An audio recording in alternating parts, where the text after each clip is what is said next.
שלום הרב לייטמן. שלום לצופים בבית, אנחנו בתוכניתנו צעדים ראשונים בקבלה. Hello, Rav Leitman, viewers at home. First steps in the wisdom of Kabbalah. Today we will speak about one of the most fascinating subjects in terms of the attraction of the wisdom of Kabbalah. It's always attributed to the wisdom of Kabbalah and identified with it. It's a subject of reincarnation. So first of all, Rav, you know there's a lot of folklore, a lot of tales about this issue. Before coming to the wisdom of Kabbalah, I heard many stories. For example, the Druze people, as a child, they would tell what kind of relationships they had with their woman, where they were in previous life. So they're happy, everyone's happy. They say, oh, this old man who died was reincarnated as this child here. It's kind of mysticism with many halos around it, so to speak. And almost every religion uses it as a kind of leverage for possible punishment or reward. So how does the wisdom of Kabbalah explain reincarnation? Lightman, if there are souls, then they reincarnate. I don't know what they mean by souls. Gilad, well, I think they mean it simply. We live with a body, and what's outside of that body or within it is the soul. Those Jewish people, I don't think they refer to the soul as we do. They think of it as we do. Right? The body dies, we see a corpse, and what's not in it anymore is probably the soul. Lightman, what do you mean, not in it? Gilad, one's life, his ability to recognize himself, to speak, to think. Lightman, where he had the force of life, vitality, and now it vanishes, and that life force is called the soul. Gilad, I think that's how they think of it. Lightman, I don't think of it as they do. I don't care about what they think, really. Gilad, a person is composed of a body and a soul. That's what they think. It's very natural to think this way. I have a body, I feed it, I let it sleep and so on. Beyond that, I have my thoughts, my emotions, everything that exists in me of that nature is probably the soul. And that thing is, I suppose, that is how the public perceive it. This thing which isn't my body later moves to a different body, and there I continue, although I may have forgotten what I had in previous life. Although there's instances where they say it's not so, like when the Dalai Lama dies in Tibet, they test children, asking them questions that only the previous Dalai Lama would know, and then they know the answers to, and then they say, here's the new Dalai Lama, if he knows. So this is how people understand what reincarnation is. Lightman. Okay, I don't have anything to say about that. I don't come from Tibet. This wasn't taught to me as a child, but the fact that the person has a natural tendency to think that he has a soul and that it reincarnates, that we see in every people, in every culture. That's true. Gilad. So why? Is it convenient for the will to receive, to believe that it is eternal? What is going on there? Lightman. First of all, I don't understand where the person, from where he derives this so-called fact that he has a soul. Gilad, he wasn't taught anything else. Lightman. So that's what he feels and thinks. So first of all, I have to know what the soul is, and if it's in me or not. And if it is, then what happens with that soul? What is reincarnation, the reincarnation of the soul? And into what body do these reincarnations come? I don't know what the Chinese think, or the Indians, or the indigenous people of North America. It doesn't matter to me. I can only say what the wisdom of Kabbalah says, and that is that if a person acquires the power of bestowal above his ego, which is inside of him, then that means that he has acquired a soul. In general, it's called a soul, but there's nefesh, ruach, neshama, chaya, yechida, different degrees. There's many things going on there, but if a person receives the power of bestowal, then that power of bestowal in the person is called the soul, neshama in Hebrew, in general.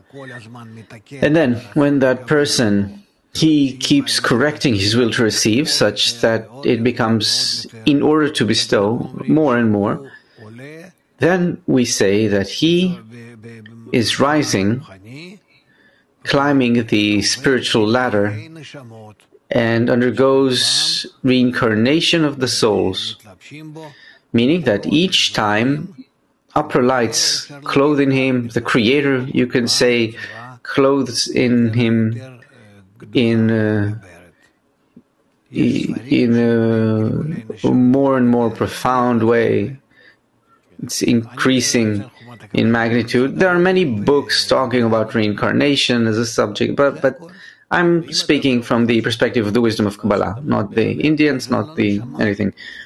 Gilad. And if one hasn't acquired that power of bestowal you talk about, Lightman, then he has no soul. Gilad. So what happens to him then in life? Lightman. Then he has only a point called spark from above, a part of God. Gilad. And if he doesn't acquire the soul, then what happens to him when he dies? Lightman. Nothing happens. He had that black dot in him, which he never developed.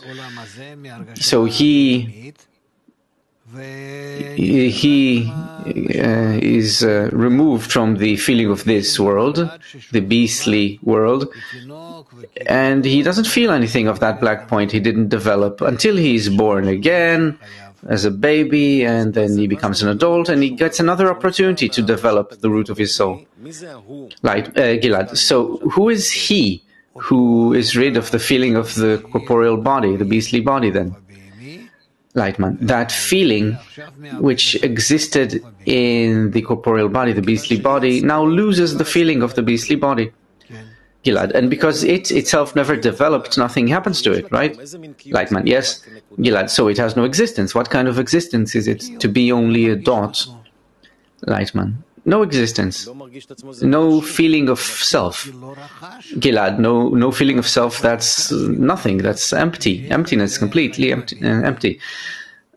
Lightman. Because he didn't acquire the feeling above the beastly life. Also, the beastly life, that's also just a feeling. There's nothing else here. Gilad. But this feeling is sort of built into anyone who's born. He perceives things which he can share with others. If I talk with you about this glass, then we both perceive it as a glass, even though each one perceives it slightly differently. We learn this from the perspective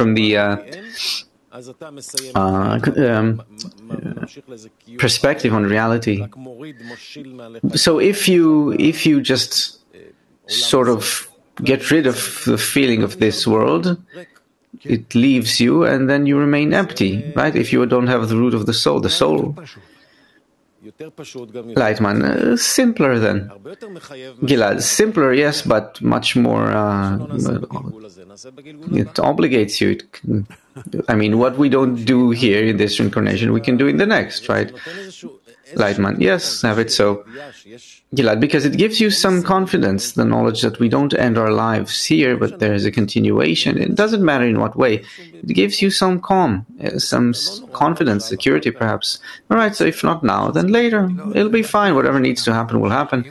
Lightman. It's certain that we continue, but the question is to what extent. Either it's just a point with some initial data, some initial elements, and we wait for them to become fully realized, or they already begin to develop.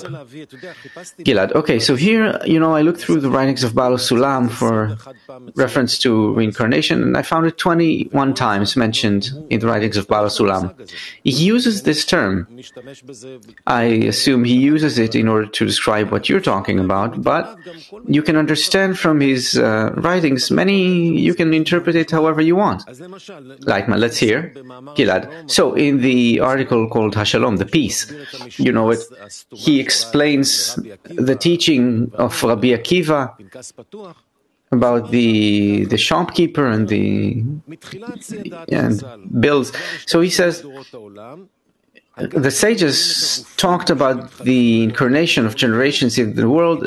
They said that even if we see bodies being replaced from generation to generation, these are only bodies, but the souls, which are the mainstay of the body, they never change. They simply move from body to body through the generations. Lightman, yes. Gilad, so how can we understand this on a deeper level? Like we said, different to the Chinese philosophies and so on. What does it mean that the bodies are transient and the souls are eternal? Lightman, the body is called the will to receive. If it's above reception in order to bestow, then the upper light clothes in it, and according to equivalence of form, and so from generation to generation it continues reincarnating. We're not talking about generations in our world. We're talking about states of ascents and descents regarding all these desires. Gilad, so we're talking about a single person whose desires keep changing, but there's something there that's steady, it doesn't change. Lightman, yes. Gilad, so let's not talk about different bodies, different beings, right? All right, so that sorts things out. And he continues saying that there's much proof and there's great wisdom in the secret of the reincarnation of souls, and this is not the place to scrutinize it, right? So in this article, he doesn't clarify. So what is the secret? Lightman, it's a secret. What do you want me to say? Gilad, what does this secret speak of? Lightman, well, there's nothing to speak of. Gilad, he doesn't explain, but perhaps you can. Lightman, no, because this cannot be explained. You need to rise to faith above reason and there to begin to reincarnate. Gilad, so in the same excerpt, he continues and says that the person reincarnates on the wheel of differing forms, and his essence remains unchanged. He compares it to the law of conservation of energy in physics. Lightman, yes. Gilad, so what we call the soul in us has its form changes. Lightman, of course, there are changes in its form. Each time the soul changes its essence according to the correction of its will to receive, it receives a correction on its will to receive, which is called the intention to bestow, and so it changes. Gilad, are there states like in physics? You take water, you warm it, it becomes steam, you cool it, it becomes ice. Are there different states, like physical states here? Lightman, yes, very clear-cut, very well-defined states. And we can determine their order and their magnitude. Gilad, how can we call these states? Are those the four discernments we talk about? Lightman, yes, through 125 degrees. Gilad, okay, I'll read more because he mentions it time after time in the well-known part in the introduction to the study of the 10 Sefirot, where he talks about the surrounding lights. He says that one who hasn't been awarded in this incarnation will be awarded in a different incarnation until he merits the fulfillment of the thought of God. What does he mean? Lightman, he means that the soul has to achieve a connection with the rest of the souls, and by that it has to come to equivalence with the upper force, with the Creator, but it needs to reach equivalence from the side of the vessel, and the Creator is the side of the light. Gilad, so how does this relate to the surrounding lights he mentions which developed the soul? Lightman, all the souls that existed outside of the soul, when it is corrected, they enter the soul, and instead of surrounding lights, they become inner lights. Gilad, so reincarnation means another dose of surrounding lights becoming inner lights? Lightman, yes. Gilad. All right, another article, Body and Soul. He speaks about, from my flesh I shall witness the divine, from the writings of Baal HaSulam. He says that each body, every body is short of spirit and is full of anger because his incarnation is full of years of hunger and suffering. So the body, that's the will to receive. Lightman, the body has the will to receive, has to reincarnate through 7 sefirot until it reaches Bina, and then it becomes similar to the Creator on the degree of Bina, in bestowing in order to bestow. Gilad, so what does it mean to reincarnate through 7 years of hunger and 7 years of satiation?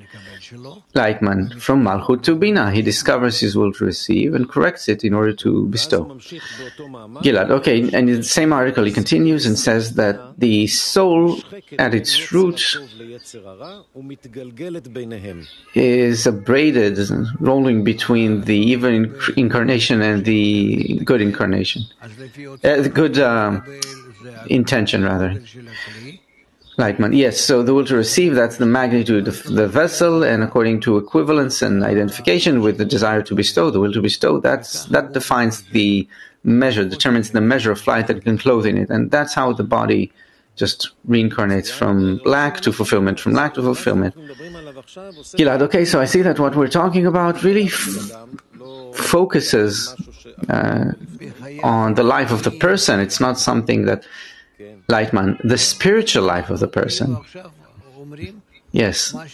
We're now talking about what's written in the preface to the Wisdom of Kabbalah, let's say, or in the study of the 10 sefirot. Gilad. Excellent. This really puts this concept of reincarnation in a clear light. So let's continue in Akdama, the introduction to Panim Mirot Masbirot. He says that there are many sparks in the system of the Sitra Achra, so that they satisfy and sustain the bodies in the world until they reach the incarnation of the souls, until the end of correction for every generation. What does that mean? That the Sitra Achra was given during the time of reincarnation, it was given authority. Lightman, it means that we have corrupted will to receive, which helps us because then we have something to work on. And this is why the Creator says, I have created the evil inclination. As we are obligated to correct this evil inclination from evil to good, but the inclination itself remains. And so we reincarnate between these two forms, the good inclination and the bad inclination. That's the incarnation of souls. Lightman, Gilad, what is the Sitra Achra, the other side? Lightman, the form of the will to receive, which is opposite to God. That's why Sitra, side, and Achra, meaning other, the other side. Gilad, other than the Creator. And still the soul is given over to the Sitra Achra, to the other side. What does that mean? Lightman, the soul is intermittently in order to receive and in order to bestow. Alternating states. How can the light be in order to receive? So there are systems which deliberately hold the upper light in the intention to receive in order to present a place which is opposite from the Creator, in which the souls can find more clear discernment. Gilad, so in order to add coarseness, a place for work. Lightman, yes, you have to have discernments on both sides, one opposite the other. Gilad, another place this concept of reincarnation appears is the first article in Shamati. Every beginner student reads it at least once, knows it. He says that it's written in the books that sometimes a person is reincarnated as a pig, and this should be interpreted as one receiving the desire to receive livelihood and joy from things which he already decided are garbage. Lightman, yes, so it's not an actual hog, right? It's if a person wants to enjoy things which he already already said about those things that they are refuse, garbage, then he is called a pig. Lightman. So we can, in the writings of the Kabbalists, it's sometimes written that a person reincarnates as a dog or a pig. What does it mean? Lightman. It means that previously he determined that this state is the state of a dog or a pig, and now he himself is drawn to that state. Gilad, okay, that puts things in order. Can we continue? Lightman, you say there are many. Let's see. Gilad, perhaps not everything, but let's select a few choice ones. In the first letter of Baal HaSulam, he writes that each one is compelled to discover what he must discover, which he doesn't want to correct, but in the secret of reincarnation, everything will become clear. Or through the secret. Lightman. Yes, it means that we cannot see anything without an opposite form. When we talk about plus and minus, two opposite sides, then one teaches you about the other. And in that way we learn everything. And so it's impossible to do it without the sidra acha, without the hard work, as we call it. Leather tanning, it's called, because we cannot know holiness without knowing the opposite of holiness. Gilad, so these are stages a person has to go through in spirituality in order to form a connection with the Creator? Lightman, yes. Gilad, letter 19, also a widely studied one. He says that the end of the bi'ah, of the coupling, that refers to the coupling of the Creator and divinity from the above downwards. It has still not come into reincarnation in this world. So there is a soul, and then it incarnates in this world. What does it mean, reincarnations in this world also? Lightman, there are two meanings to this. It could be that the person is still physically, as we now feel ourselves to be, in this world. And then there are various forms that he goes through. It seems to us that we live, we do this and that, but it's all just our imagination. Our imagination makes us feel as though we are running around, flying around, doing things, but this is only imagination. This is why this world is called the imaginary world. And there are incarnations where we are in true spiritual degrees, and there in our spiritual vessels we examine and compare these degrees. Gilad, so the concept of this world, the term, doesn't apply to what we think we see here, right? Lightman, no, this world, that term has several meanings. Either what appears to a person who didn't yet start his spiritual work, or he's already in spiritual work, but he's at his end of correction, at the end of his correction, and then he takes the whole spiritual ladder, including this degree, the lowest, like in the story of Shimon from the market, and then he begins to elevate it, to raise it up. Gilad, okay, so 2-3 more. From letter 46, he says that here we can understand what's written by the Arizal, that the woman is the incarnation of Kai. Elisha, rather, is the incarnation of Kai. Elisha is the reincarnation of Kai. Lightman, Elisha being the reincarnation of Cain, I don't know what that means. I suppose these are two spiritual states which clothe on each other. We're not talking about people here, but a partzuf called Elisha and a partzuf called Cain. And supposedly they perform the same role. Gilad, the same role, meaning?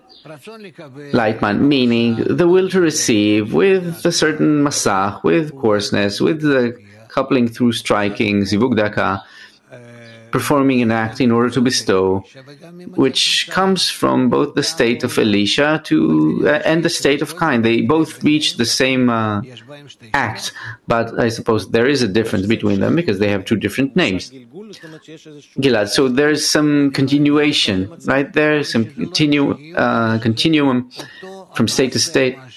I don't think so. I think that in this case, the same act that the one performed, the other also performed. Gilad, so the same act, but we say that the coarseness always grows. Lightman, no, I'm saying that the same soul called Elisha and that same soul called Cain, each one of them performed the same action. And then it is said that it can be said that in that action they're both similar. Gilad, I hope I understand what you're saying. Lightman, even I don't understand it fully. Gilad, so let's put these things we read in the Torah in order. There's when it's mentioned that there's a reincarnation, we're not talking about history or anything like that, right? Or humanity. Lightman, no, the Torah doesn't speak about human beings, about people in this world. Even one word of it doesn't refer to them. It's the action of the soul. It's something the soul did. Avraham, Yitzchak, Yaakov, Pharaoh, Bilam, Balak, it doesn't matter who. There are no bodies. No bodies, only souls. You can say, wait. But were there such people, perhaps? Yes or no? People, yes, there existed such people with those names. But what we are talking about in the Torah is what was done in the spiritual world, using the same names. Gilad, so what each of us is supposed to discover. Lightman, yes. Gilad, okay, so perhaps the last quote from Baal HaSulam, because I don't want to be overly repetitive here. He says in the introduction to Pi Chacham that the correction is delayed from you because you require a further reincarnation. What does it mean that further reincarnation is required? Lightman, if he didn't do his job, then he must reincarnate, he must return and to fix it. Gilad, so we keep getting opportunities to connect together more, to discover the Creator between us and so on. And if we miss out on something, it means that it compels us to, we must discover it later. Lightman, of course, yes, you return and correct, you repeat it. It's like in school, if you did something wrong, you have to pass the test again or something of the sort. Gilad, so perhaps as we approach the end of the show, we can talk about another very mystical sounding term. It's said that at the end of correction, the dead will be resurrected. What does it mean? Lightman, dead means our egoistic will to receive, which we constantly put to death. Constantly, we don't want to use it. So the intention in order to receive is constantly dying, reducing, diminishing until we stop using it completely. And then that intention in order to receive, when it dies, then we begin to revive it. But now it is used as the left line of the Parzuf of holiness which we established. And then all those dead, those intentions to receive, they rise with their flaws and we resurrect them, give them life, and then we have a Parzuf composed of both the good inclination and the evil inclination. They both connect and both are fulfilled by the upper light and in adhesion with the Creator. And it's written that the light of the sun will be as the light of the moon, and the evil inclination will be as the good inclination, the darkness will shine as the light, and so on. Gilad, okay, so we really scrutinize the very wide term here. Can you summarize it in a few words? Lightman, to want to discover the soul and to correct the soul, and that is done only through love between us. Not to calculate, to make calculations, I can do this or that. No, just come closer together until we embrace, until we all have one heart. And then all the reincarnations will be for the best. Good luck. Gilad, thank you, Rav Leitman. Thank you, viewers at home.